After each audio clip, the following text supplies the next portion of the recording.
네, 안녕하십니까? 예, 3일 동안 평안하셨어요? 네. 이번 주에 캠퍼스 기도회가 시작되니까 더 힘이 나는 것 같습니다. 예. 오늘 말씀은 마태복음 17장의 유명한 변화산 사건입니다.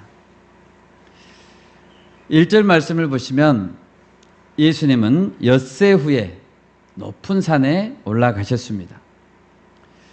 엿새 후에라는 것은 마태복음 16장에서 제자들에게 주는 그리스도시고 살아계신 하나님의 아들이십니다 라는 고백을 받으시고 또 십자가 죽음과 부활의 길을 가시겠다고 선포한 후에 엿새 후에라는 뜻입니다. 다 같이 누가복음 9장을 한번 찾아보겠습니다. 누가복음 9장 27절, 28절 같이 한번 읽겠습니다. 누가복음 9장 27절, 28절입니다.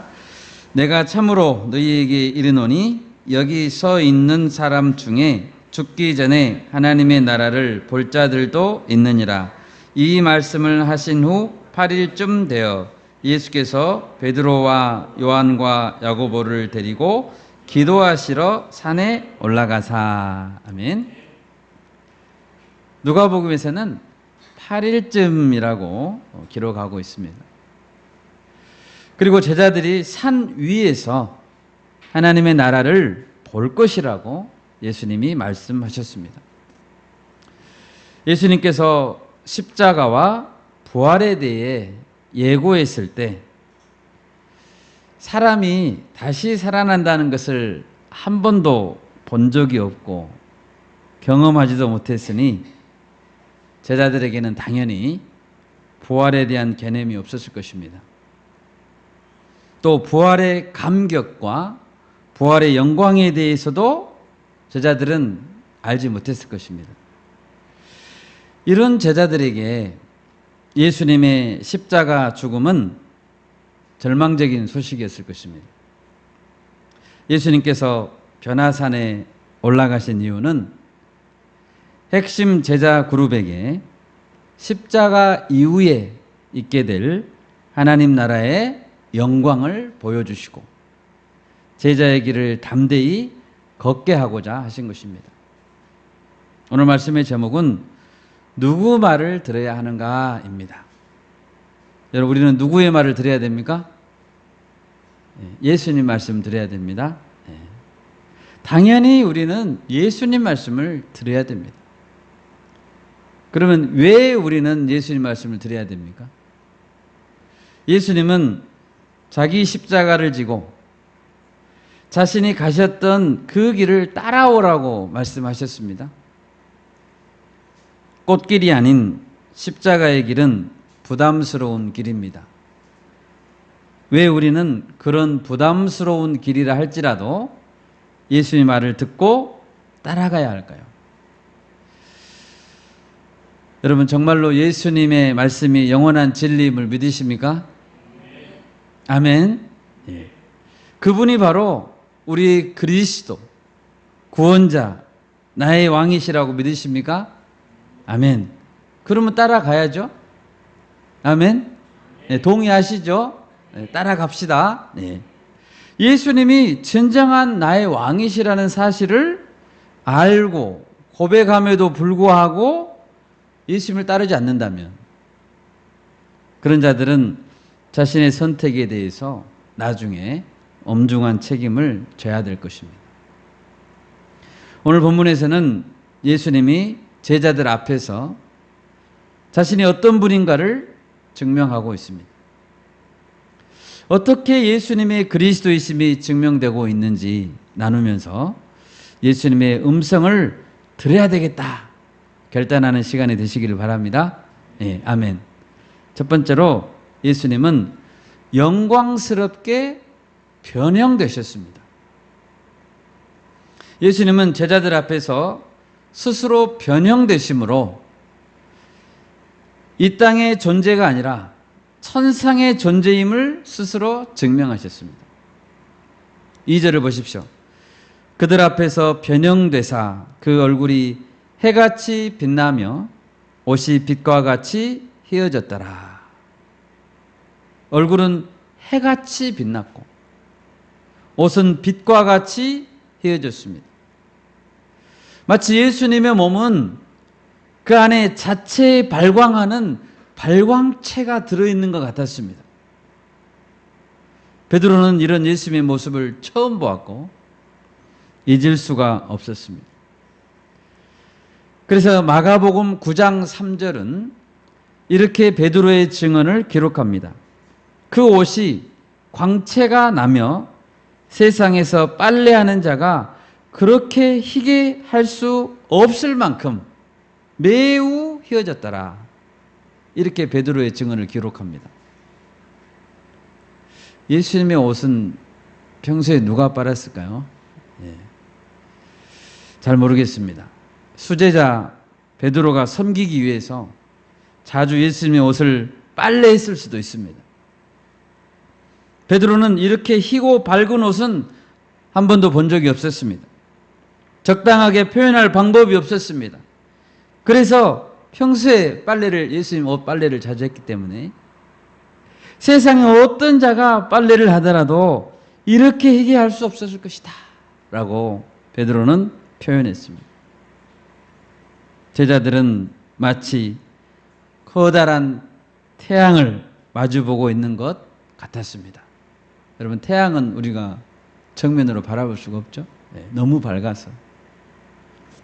성경에 보면 얼굴에서 광채가 났던 사람이 또 있습니다. 누굽니까? 모세입니다. 모세는 시내산에서 여호와 하나님을 만났고 피부에 광채가 났었습니다. 이 광채는 모세 자신에게서 난 것이 아닙니다. 모세 자신이 만들어낸 광채가 아닙니다. 빛이신 여호와 하나님과 오랜 시간을 가까이 지내다 보니까 자신의 몸에서도 광채가 난 것입니다. 출애굽기 34장 28절 우리 같이 한번 찾아보겠습니다. 출애굽기 34장 28절에서 30절 말씀까지 우리 같이 읽겠습니다. 모세가 여호와와 함께 40일 40야를 거기 있으면서 떡도 먹지 아니하였고 물도 마시지 아니하였으며 여호와께서는 언약의 말씀 곧 십계명을 그 판들에 기록하셨더라.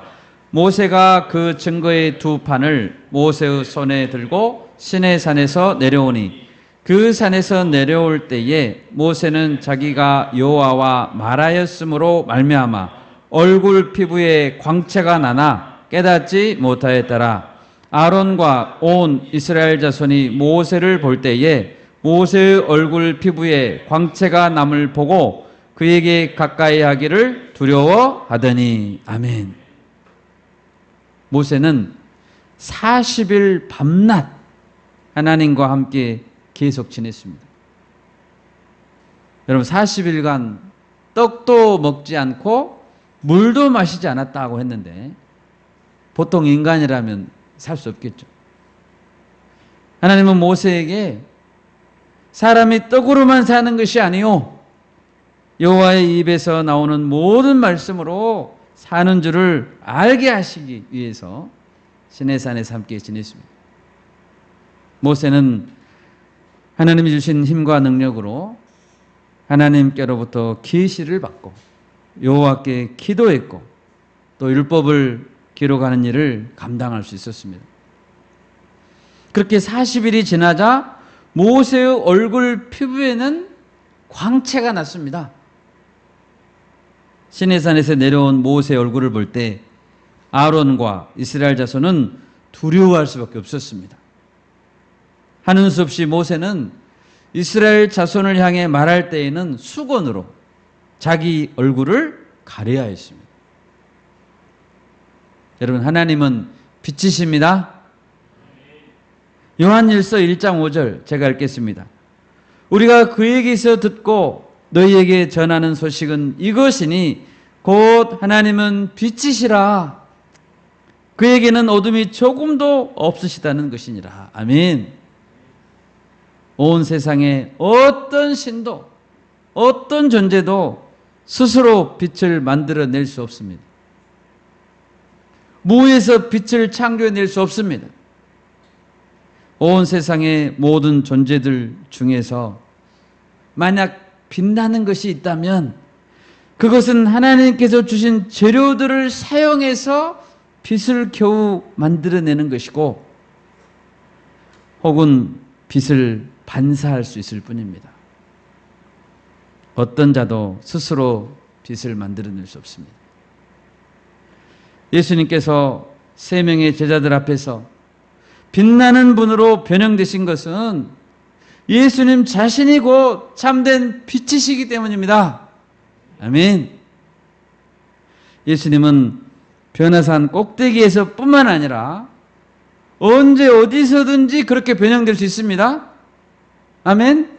변화산에서만 변형될 수 있는 게 아니에요. 다메섹 도상에서 사울을 만났잖아요. 빛으로 만났습니다. 사울은 쳐다볼 수도 없었습니다. 요한복음 1장에서는 예수님을 소개하면서 그분은 생명이시고 참된 빛이라고 말했습니다. 요한복음 1장 3절입니다. 그 안에 생명이 있었으니 이 생명은 사람들의 빛이라. 아멘. 요한복음 1장 9절에서 10절입니다. 참 빛 곧 세상에 와서 각 사람에게 비추는 빛이 있었나니. 이 빛은 각 사람에게 비춥니다. 아멘. 각자에게 빛이 비춥니다. 각 사람에게 비추는 빛이 있었나니 그가 세상에 계셨으며 세상은 그로 말미암아 지은 바 되었으되 세상이 그를 알지 못하였고. 여러분, 예수님은 빛이십니다. 예수님께서 십자가에서 내가 죽어야 되겠다 말씀하셨을 때 베드로의 마음은 분하고 억울했습니다. 제가 따랐던 것이 너무 억울했습니다. 예수님 죽어버립니다. 제자들의 얼굴은 모두 어두워졌습니다. 순간 어두워졌습니다. 그렇지만 예수님께서 밝게 빛나는 천상의 존재이시고 여호와 하나님이심을 깨닫게 되자 그들의 마음에서 어두운 생각은 순식간에 사라졌습니다. 예수님이 영원한 왕, 승리자로 보였습니다. 어떤 죽음의 권세, 어떤 어둠의 권세도 예수님 앞에서는 물러간다는 사실을 깨닫게 됐습니다. 아멘? 아멘. 여러분, 왜 우리의 마음이 어둡습니까? 여러분의 마음이 왜 어둡습니까? 어둠이 강해서가 아니고 빛이 없기 때문입니다. 여러분, 우리 가운데 십자가가 부담스럽고 주님 주신 고난의 마음이 잠깐 어두워진 분이 계십니까? 생명 되시고 참 빛 되신 예수님을 많이 묵상할 때 마음이 밝아질 수 있음을 믿습니다. 아멘. 예수님은 산상보훈 말씀에서 제자들에게 말씀하셨습니다. 너희는 세상의 빛이라. 여러분, 우리가 어떻게 세상에서 빛이 될 수 있습니까? 빛이신 예수님을 우리 마음에 품고 있지 않는다면 우리는 작은 빛도 될 수 없습니다. 우리는 빛을 만들어낼 수 없다니까요. 하나님과 가까이 보내는 시간이 일주일에 한 번, 1시간 뿐이라면 어떻게 우리 안에 빛이 담길 수 있겠습니까? 모세가 하나님과 함께 보내는 시간이 많았을 때, 많았죠? 말씀을 듣고 기도하고 많았을 때 그의 얼굴에 광채가 있었다는 사실을 기억하십시오. 내 안에 빛이 없다는 것은 하나님과 보내는 시간이 짧다는 거예요. 그래갖고 어떻게 빛이 될 수 있습니까? 이 시간 우리 자신에게 질문해 봅시다. 지금 나는 세상을 밝게 비추고 있습니까? 내가 있는 곳이 환하게 빛나고 있습니까? 내 주변의 사람들에게 감사가 피어나고 삶의 생기가 돌고 있습니까? 그렇게 되기 위해서는 먼저 내 안에 참 빛이신 예수님이 항상 있어야 하는 것입니다. 3절을 보십시오.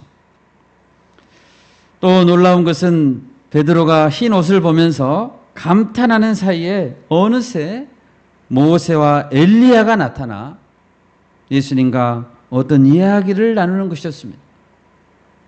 모세는 구약의 율법의 대표자입니다. 그는 여호와 하나님의 종으로서 율법을 받아서 가르치고 율법 안에 있는 그리스도의 의미를 가르쳤던 자였습니다. 또한 그는 시내산에 올랐을 때 직접 여호와 하나님을 대면하여 보았던 자였습니다. 성경에 보면 모세가 죽긴 죽었는데 모세의 무덤을 아는 사람이 아무도 없습니다. 예수님은 모세를 등장시키시고 자신이 곧 모세의 율법을 완성한 그리스도임을 드러내고자 하셨습니다. 또한 엘리야는 아합과 이세벨의 시대에 우상 숭배와 싸우며 갈멜산에서 불로 응답받았던 선지자였습니다. 엘리야는 불말과 불병거의 이적을 보여주면서 하늘로 승천한 자였습니다. 말라기 4장 5절에 보면 보라 여호와의 크고 두려운 날이 이르기 전에 내가 선지자 엘리야를 너희에게 보내겠다라고 했습니다. 이처럼 엘리야는 그리스도의 선구자로서 그리스도의 오심을 직접 드러내는 자였습니다. 예수님은 변화산 꼭대기에서 엘리야를 오라고 했습니다. 엘리야를 등장시키며 제자들 보라고 한 거잖아요. 지금 모세와 엘리야 잠깐 와봐라. 등장시키면서 제자들에게 자신이 곧 그리스도이심을 증거했습니다. 흥미로운 것은 모세와 엘리야의 공통점은 그들 모두 죽음의 증거가 없다는 것입니다. 모세는 무덤이 없죠. 엘리야는 승천했습니다. 그래서 그들은 그리스도의 죽으심과 부활을 예표하는 자들입니다. 누가복음 9장 31절에서는 예수님, 모세, 엘리야 이 세 사람이 어떤 이야기를 나누었는지에 대해서 기록합니다. 영광 중에 나타나서 장차 예수께서 예루살렘에서 별세하실 것을 말할세. 이 세 분은 그리스도의 죽으심에 대해서 말씀을 나눴습니다. 모세와 엘리야에 대해 좀 더 생각해 보면 모세는 40주야를 시내산에서 금식함에 머물렀죠. 엘리야도 40주야를 걸어서 광야를 걸어서 하나님의 산에 도착했습니다. 열왕기상 19장 8절입니다. 이에 일어나 먹고 마시고 그 음식물의 힘을 의지하여 40주 40야를 가서 하나님의 산 호렙에 이르니라. 엘리야 이야기입니다. 공통점이 있죠. 예수님도 광야에서 40일간 금식했습니다. 모세는 홍해를 갈랐고 엘리야는 요단강을 갈랐고 예수님은 진정한 출애굽을 완성했고 예수님은 약속의 땅으로 가는 요단강을 활짝 열어주셨습니다. 그러니 결국 모세와 엘리야가 나타나서 예수님과 대화했다는 것은 무슨 의미입니까? 모세와 엘리야가 사역했던 모든 것이 결국 예수님을 위한 사역, 예수님을 드러내기 위한 사역이었다는 것입니다. 이들은 예수님이 누구신지 잘 드러내주고 있는 것입니다. 예수님은 그리스도이십니다. 아멘. 두 번째로 하나님은 음성으로 예수님이 그리스도이심을 증명해 주었습니다. 4절을 보십시오. 베드로가 예수께 여쭈어 이르되 주여 우리가 여기 있는 것이 좋사오니 만일 주께서 원하시면 내가 여기서 초막 셋을 짓되 하나는 주님을 위하여 하나는 모세를 위하여 하나는 엘리야를 위하여 하리이다. 주여 우리가 여기 있는 것이 좋사오니 세상 모든 근심, 모든 걱정을 다 내려놓고 높은 산 위에서 여러분 예수님과 모세와 엘리야와 함께 산다면 얼마나 좋겠습니까? 예. 여러분 안 좋겠습니까? 좋겠죠? 산 꼭대기에서 세상의 경쟁심과 이기심과 욕심에 찌든 사람들에게서 떠나서 산속에서 자연인으로 살면서 예수님과 모세와 엘리야와 함께 산다면 얼마나 좋겠습니까? 먹을 것, 입을 것 걱정할 필요 없죠. 빨래, 설거지, 집안일 걱정할 필요 없죠. 건강에 대한 염려 걱정할 필요 없죠. 이런 걱정 안 하고 예수님과 함께 산다면 얼마나 좋겠습니까? 순간 베드로는 그런 속마음을 털어놓고 말았습니다. 누가복음 9장 32절을 한번 찾아보겠습니다. 누가복음 9장 32절. 32절부터 33절. 우리 같이 한 목소리로 읽겠습니다. 베드로와 및 함께 있는 자들이 깊이 졸다가 온전히 깨어나 예수의 영광과 및 함께 선 두 사람을 보더니 두 사람이 떠날 때에 베드로가 예수께 여짜오되 주여 우리가 여기 있는 것이 좋사오니 우리가 초막 셋을 짓되 하나는 주를 위하여 하나는 모세를 위하여 하나는 엘리야를 위하여 하사이다 하되 자기가 하는 말을 자기도 알지 못하더라. 아멘. 베드로는 잠이 많았던 것 같아요. 예. 겟세마네 동산에서도 많이 잤죠. 여기서도 자요. 예. 베드로는 비몽사몽간에 깊이 졸다가 깼습니다. 비몽사몽간에 자신의 속마음을 드러냈습니다. 자기가 말을 해놓고 무슨 말을 하는지도 모르고 말을 했다고 기록되어 있습니다. 그 정도로 황홀했다는 것이죠.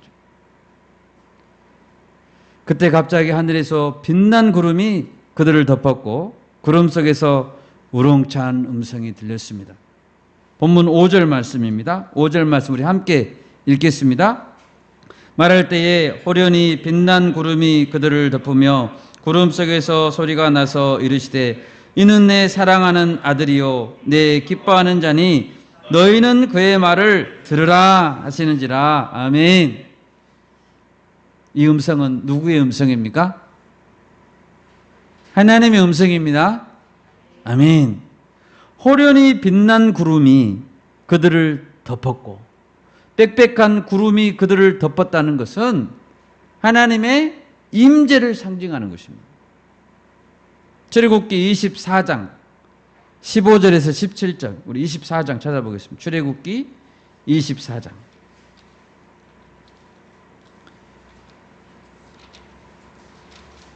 119페이지에 있습니다. 출애굽기 24장 15에서 17절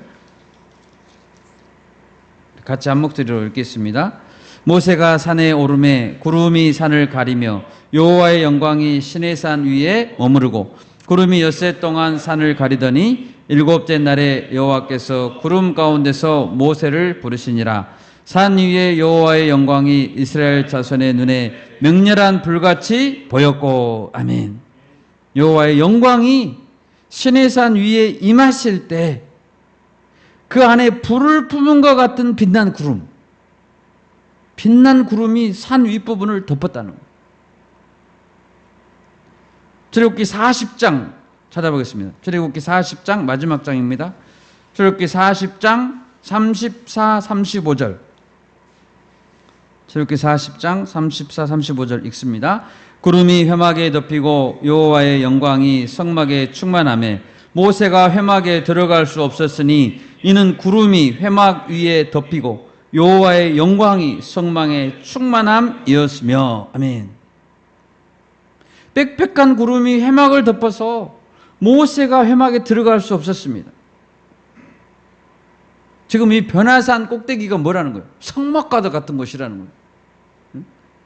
이런 장면들을 볼 때 변화산 위에서 구름이 덮었다는 것은 하나님의 임재가 충만히 임했다는 뜻입니다. 그 음성이 하나님의 음성이라는 뜻이죠. 또한 이 음성은 예수님이 어떤 분인지 분명히 선언했습니다. 이는 내 사랑하는 아들이요. 뭐라고요? 아들이라고요. 하나님의 음성이 이는 내 사랑하는 아들이요 내 기뻐하는 자다 라고 했습니다. 이 선언은 예수님께서 세례 요한에게 세례를 받으실 때에도 들렸던 같은 내용이었습니다. 마태복음 3장 17절에서 이렇게 말했습니다. 세례 받으실 때 하늘로부터 소리가 있어 말씀하시되 이는 내 사랑하는 아들이요 내 기뻐하는 자라 하시니라. 똑같은 말씀이죠. 하나님께서는 예수님이 누구신가에 대해서 확실하게 말씀해 주셨고 그리고 진하게 사랑한다는 것을 표현해 줬습니다. 내 사랑하는 아들이요 내가 기뻐하는 자다. 사탄이 예수님을 시험할 때 사탄은 이렇게 말했죠. 네가 만일 하나님의 아들이라면. 예수님이 하나님의 아들인가 아닌가 굉장히 중요한 것입니다. 예수님 공생애 내내 서기관과 장로들은 네가 하나님의 아들이냐? 끝까지 시비를 걸고 물고 늘어졌습니다. 예수님을 따르던 많은 사람들, 심지어 제자들 마음속에도 시시때때로 드는 생각이 이것입니다. 저분이 과연 하나님의 아들일까? 저 랍비는 누구란 말이냐? 십자가를 지시기 직전에 예수님이 체포됐습니다. 체포해서 신문하던 산헤드린 공회는 예수님께 마지막으로 물었습니다. 네가 그리스도이거든 우리에게 분명히 말해라 라고 물었습니다. 이때 예수님 대답했습니다. 누가복음 22장 69절 찾아보겠습니다. 누가복음 22장 69절에서 70절 말씀 같이 읽습니다. 그러나 이제부터는 인자가 하나님의 권능의 우편에 앉아 있으리라 하시니 다 이르되 그러면 네가 하나님의 아들이냐 대답하시되 너희들이 내가 그라고 말하고 있느니라. 아멘. 마지막 신문을 하는 법정에서 최후의 진술을 어떻게 대답하는 것은 매우 중요합니다. 예수님은 마지막 순간에 내가 하나님의 아들이다 라고 대답하면 바로 죽음이 닥쳐올 것을 아시죠? 그러나 그것은 부인할 수 없는 사실이기 때문에 너희들이 내가 그라고 지금 말하고 있느니라. 이 말을 들은, 이 대답을 들은 그들은 더 이상 무슨 증거가 필요하겠는가? 우리는 이 사람이 직접 하는 말을 다 들었다. 십자가에 못 박아라라고 결정을 한 것입니다.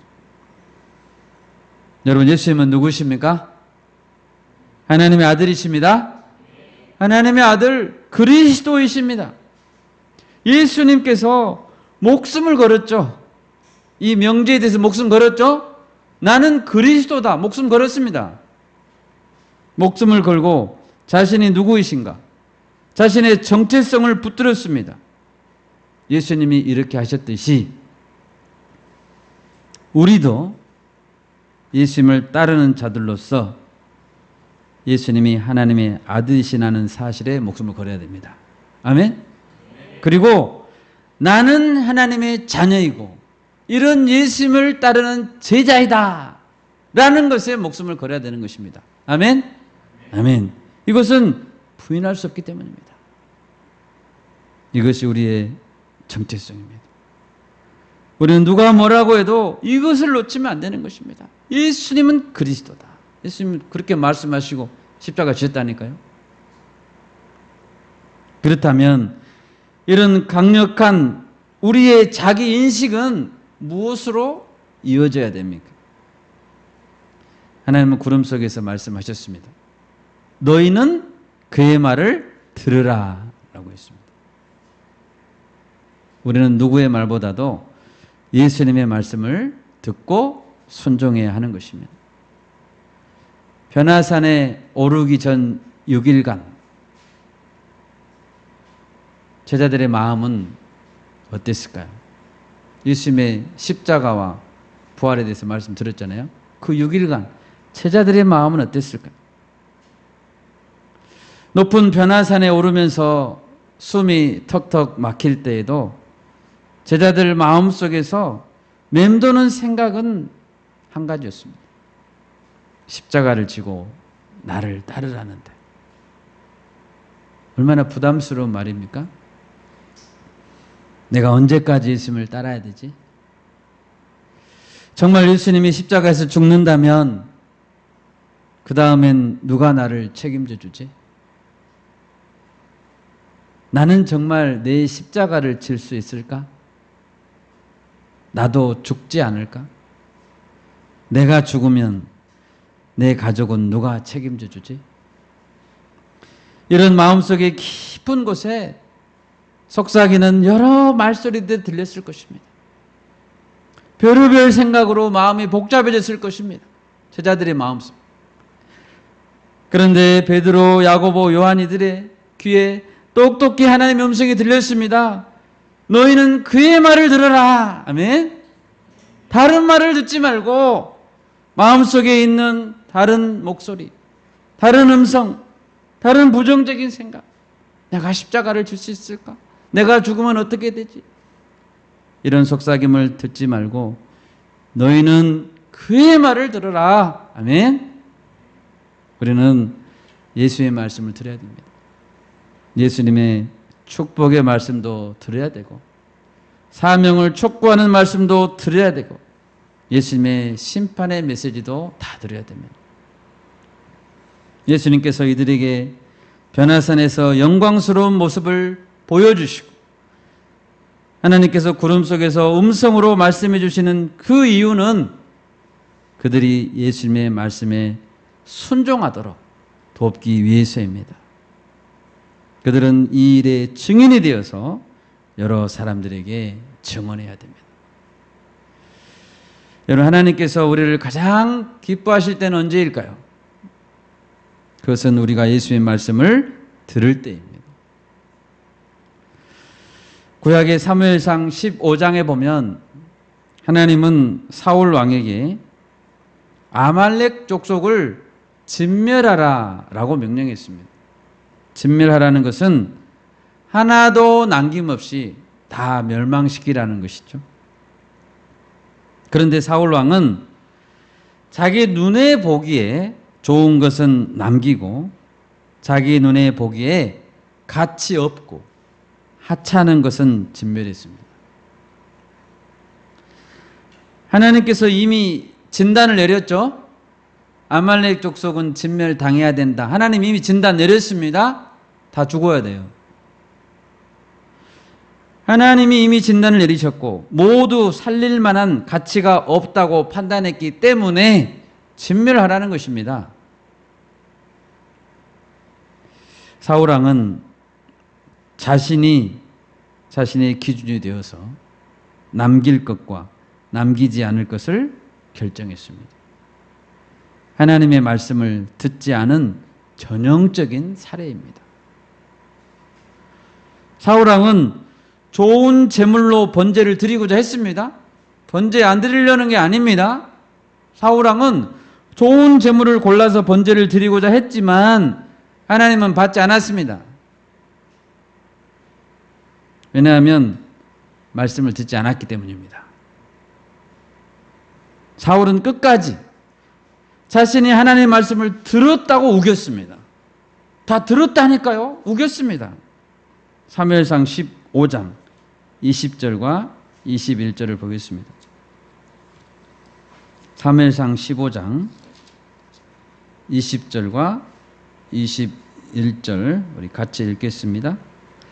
사울이 사무엘에게 이르되 나는 실로 여호와의 목소리를 청종하여 여호와께서 보내신 길로 가서 아말렉 왕 아각을 끌어왔고 아말렉 사람들을 진멸하였으나 다만 백성이 그 마땅히 멸할 것 중에서 가장 좋은 것으로 길갈에서 당신의 하나님 여호와께 제사하려고 양과 소를 끌어왔나이다 하는지라. 아멘. 사울은 주장했습니다. 나는 실로 진짜로 여호와의 목소리를 청종했습니다 라고 말했습니다. 또한 여호와께 제사하려고 했다라고 자신의 신앙심을 인정해달라고 주장했습니다. 그러나 하나님은 다른 판단을 내렸습니다. 사울은 주장했습니다. 나는 보내신 길로 갔습니다 주장했습니다. 아각을 끌어왔습니다. 그리고 진멸했습니다 라고 주장했습니다. 그러나 온전한 순종이 아니었습니다. 여러분, 절반의 순종은 순종이 아닙니다. 사무엘상 15장 22절 바로 그 뒤에 있습니다. 사무엘상 15장 22절 같이 읽습니다.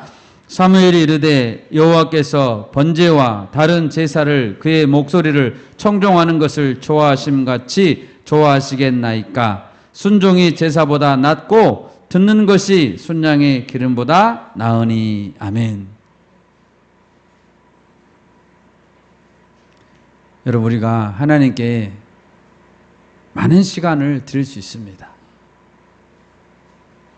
내 재능을 다 드릴 수 있습니다. 하나님께 물질을 드릴 수도 있습니다. 내가 가진 것 중에서 가장 비싼 것을 하나님께 드릴 수 있습니다. 그렇지만 하나님의 말씀을 내 취향에 따라서 가려서 순종한다면 그것은 듣지 않는 것입니다. 하나님이 모든 제사를 받지 않으십니다. 그리고 그것은 하나님을 슬프시게 하는 것입니다. 사울왕은 하나님의 선택을 받은 자였습니다. 통일 이스라엘 왕국의 초대 왕이라는 명예로운 그 자리에 하나님 올려주셨습니다. 통일 이스라엘 왕국의 초대 왕. 가문의 영광이고 얼마나 큰 은혜입니까? 그 은혜를 잘 감당하고 그 자리를 잘 지켰다면 얼마나 좋았겠습니까? 그러나 그는 온전한 순종을 드리지 못함으로 불순종의 대명사가 됐습니다.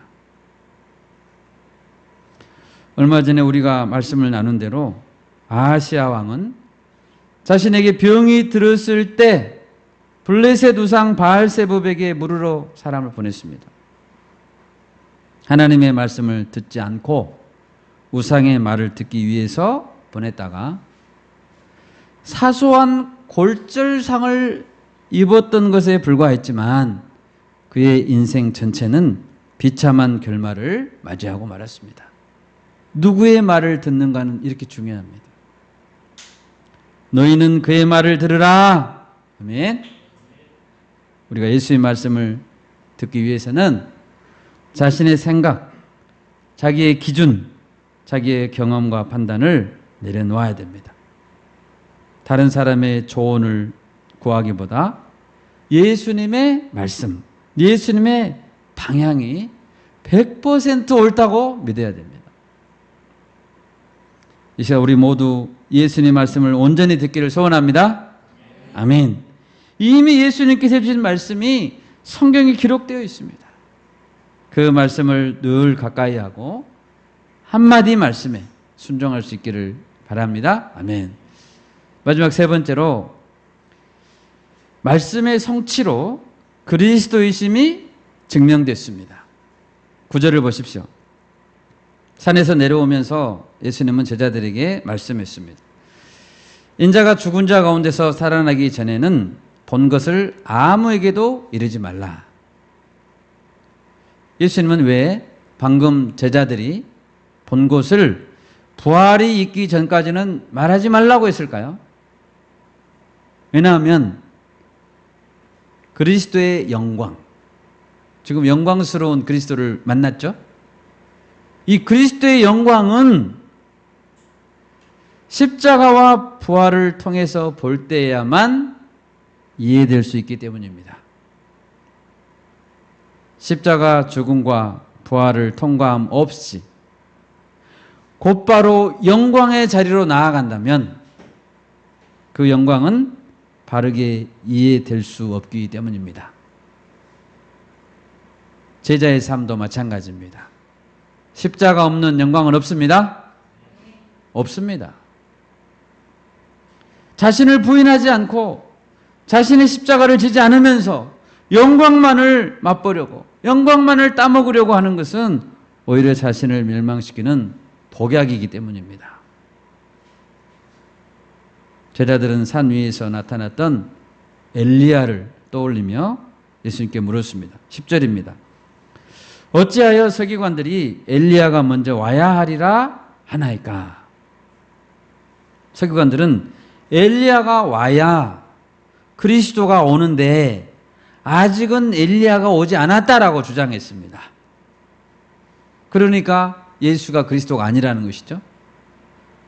그 근거로 말라기 4장 5절 6절을 말했습니다. 우리 다 같이 한번 찾아보겠습니다. 말라기 4장.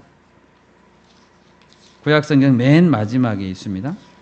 말라기 4장 5절 6절. 다 같이 읽습니다. 보라, 여호와의 크고 두려운 날이 이르기 전에 내가 선지자 엘리야를 너희에게 보내리니 그가 아버지의 마음을 자녀에게로 돌이키게 하고 자녀들의 마음을 그들의 아버지에게로 돌이키게 하리라. 돌이키지 아니하면 두렵건대 내가 와서 저주로 그 땅을 칠까 하노라 하시니라. 아멘. 하고 구약이 끝났습니다. 그런데 예수님은 이미 엘리야가 왔다라고 깨우쳐 주셨습니다. 이미 그리스도의 선구자인 엘리야가 왔지만 이 세대가 거부하고 있다라고 말씀했습니다. 여러분, 세례 요한은 어떻게 엘리야가 됩니까?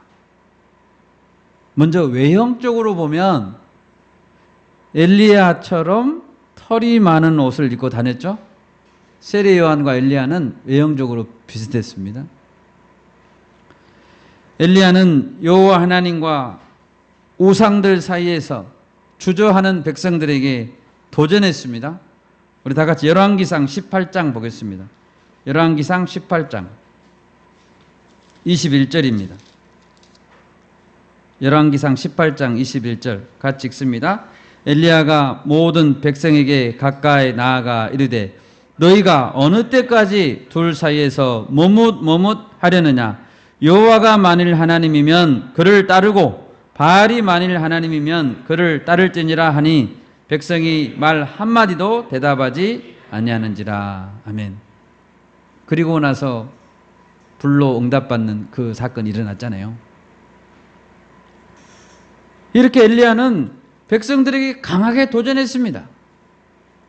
마찬가지로 세례 요한은 엘리야처럼 그 시대 사람들의 죄악에 도전했습니다.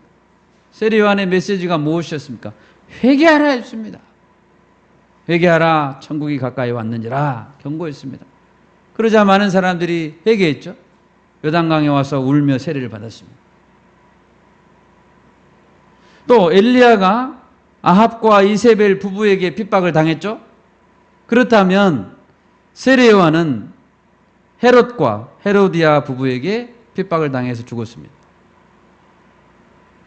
얼마나 많은 조건들이 세례 요한이 곧 예언된 엘리야라고 암시하고 있습니까? 이처럼 세례 요한이 말라기에서 예언된 엘리야가 분명한데 그 당시 서기관, 율법 교사들은 세례 요한을 하나님의 사자로 인정하지 않았습니다. 누가복음 7장 29, 30절 읽겠습니다. 누가복음 7장 29, 30절입니다. 누가복음 7장 29, 30절 같이 읽습니다. 모든 백성과 세리들은 이미 요한의 세례를 받은지라. 이 말씀을 듣고 하나님을 의롭다 하되 바리새인과 율법 교사들은 그의 세례를 받지 아니하므로 그들 자신을 위한 하나님의 뜻을 져버리니라. 아멘. 다 세례 받았습니다. 그런데 바리새인과 율법 교사들은 인정하지 않았습니다. 세례 안 받았습니다. 하나님의 뜻을 저버린 것이죠. 예수님은 본문 12절에서 엘리야가 이미 왔죠. 세례 요한이 엘리야라니까요. 사람들이 알지 못하고 임으로 대우하였도다. 서기관 율법 교사들은 세례 요한의 가르침과 경고를 무시했고 헤롯과 헤로디아는 세례 요한을 죽여버렸습니다. 자신들의 임의대로 대우한 것입니다. 여러분, 세례 요한이 확실하게 말라기에서 예언된 엘리야라면 예수님은 누구라는 것입니까? 곧 어떤 일이 일어난다는 뜻이죠? 말라기의 내용대로 보자면 예수님은 그리스도시고 여호와의 크고 두려운 날이 곧 이른다는 뜻입니다. 마지막 때가 이미 시작되었다는 뜻이죠. 예수님은 산에서 내려오실 때 제자들에게 이와 같은 말씀을 풀어주심으로 자신이 곧 예언의 말씀을 성취하신 메시아라는 사실을 증명해 주셨습니다. 이제 말씀을 맺겠습니다. 여러분, 우리 모두 예수님의 영광스러움을 볼 수 있기를 바랍니다. 영광스러움을 보아야, 그래야 십자가를 질 수 있습니다. 우리는 예수님께서 어떻게 십자가를 지셨고 부활하셨고 승천하셨는지 성경을 통해서 알고 있습니다. 이와 같은 그리스도의 영광스러움을 안다면, 그리고 나사렛 예수가 곧 하나님의 아들이시고 그리스도라는 사실을 우리가 안다면 우리는 예수님의 말씀을 들어야 하는 것입니다. 절반의 순종이 아니라 온전한 순종을 드릴 수 있기를 바랍니다. 아멘. 그래야 하나님께 영광을 돌리고 승리하는 삶을 살 수 있기 때문입니다. 이 말씀으로 남은 한 주간 승리할 수 있기를 그리스도의 이름으로 축원합니다. 아멘.